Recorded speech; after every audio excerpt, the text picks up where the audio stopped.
होता चला आता है, और उसी ने सूरज और चांद और सितारों को पैदा किया, सब उसके हुक्म के मुताबिक काम में लगे हुए हैं।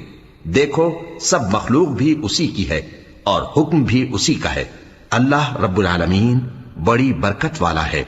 लोगों, अपने परवरदिगार से आजिजी से और चुपके चुपके दुआएं मांगा करो। वो हद से बढ़ने वालों को दोस्त नहीं रखता। और मुल्क में इस्लाह के बाद खराबी ना करना, और अल्लाह से खौफ रखते हुए और उम्मीद रखकर दुआएं मांगते रहना। कुछ शक नहीं कि अल्लाह की रहमत नेकी करने वालों से करीब है। और वही तो है जो अपनी रहमत यानी बारिश से पहले हवाओं को खुशखबरी बनाकर भेजता है, यहां तक कि जब वो भारी भारी बादलों को उठा लाती है तो हम उसको एक मरी हुई बस्ती की तरफ हाँक देते हैं, फिर बादल से बारिश बरसाते हैं, फिर बारिश से हर तरह के फल पैदा करते हैं। इसी तरह हम मुर्दों को जमीन से जिंदा करके बाहर निकालेंगे। ये आयात इसलिए बयान की जाती हैं ताकि तुम नसीहत हासिल करो।